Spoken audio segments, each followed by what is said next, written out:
लोकसभा चुनावों को लेकर राजस्थान में दूसरे चरण के मतदान को लेकर नामांकन प्रक्रिया शुरू हो गई है और इसी के साथ राजस्थान की सियासत में तपिश भी लगातार बढ़ती जा रही है।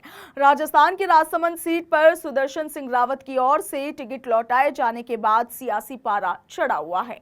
राजसमंद से टिकट लौटाए जाने के बाद कांग्रेस की जमकर किरकिरी हुई। इसी के चलते राजस्थान की भीलवाड़ा, अजमेर और इसके साथ ही राजसमंद सीटों को लेकर बड़ा उलटफेर होने की आहट हो रही है।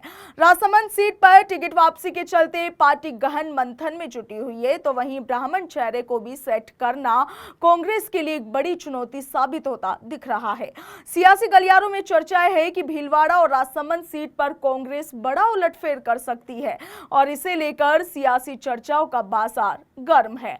उधर भीलवाड़ा से कांग्रेस प्रत्याशी दामोदर गुर्जर को नामांकन भरने से रोका जाना भी सामने आया है। ऐसे में यही संकेत मिल रहा है कि इस सीट पर कुछ बड़ा बदलाव देखने को मिल सकता है। कांग्रेसी प्रत्याशी दामोदर गुर्जर को 29 मार्च को अपना नामांकन दाखिल करना था, अपना नॉमिनेशन फॉर्म फिल करना था और इसके लिए नामांकन रैली को संबोधित करने के लिए पीसीसी चीफ गोविंद सिंह डोटासरा और पूर्व मुख्यमंत्री अशोक गहलोत का वहां पहुंचने का कार्यक्रम भी था, मगर इन वक्त पर पार्टी ने दामोदर के नामांकन पर रोक लगा दी। उधर गहलोत और डोटासरा का वहां जाने का प्रोग्राम भी निरस्त हो गया। ऐसे में प्रबल संभावनाएं बन गई है कि कहीं ना कहीं कांग्रेस पार्टी भीलवाड़ा लोकसभा सीट के टिकट में बड़े बदलाव को लेकर कुछ प्रयास कर रही है।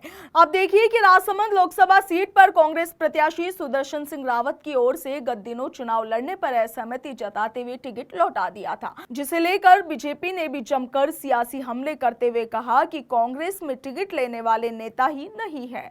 बीजेपी कह रही है कि नेता टिकट मिलने पर हाथ जोड़ते हुए टिकट से दूर भाग रहे हैं।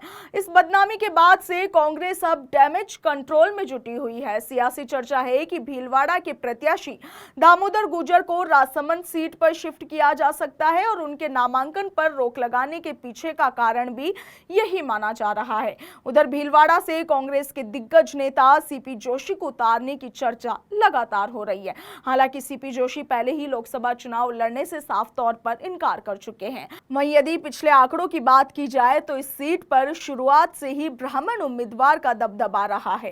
कांग्रेस ने अब तक भीलवाड़ा सीट पर 13 बार ब्राह्मण उम्मीदवारों को अपना टिकट सौंपा है। ऐसे में अब संभावना जताई जा रही है कि दामोदर गुर्जर के स्थान पर कांग्रेस फिर से किसी ब्राह्मण उम्मीदवार को भीलवाड़ा सीट से टिकट सौंप सकती है।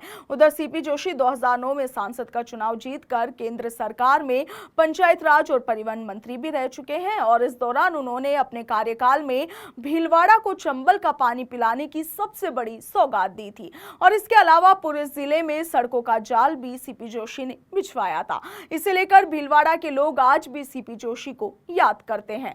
ऐसे में अब सवाल है कि सीपी जोशी तो चुनाव लड़ने से इनकार कर चुके हैं, मगर यदि पार्टी हाईकमान उन्हें चुनाव लड़ने के लिए राजी कर लेता है तो लोकसभा चुनाव में बीजेपी को भीलवाड़ा से कड़ी टक्कर मिल सकती है। इस पर आपका क्या कुछ ख्याल है? कमेंट सेक्शन में जरूर बताइएगा। फिलहाल के लिए इतना ही। नमस्कार।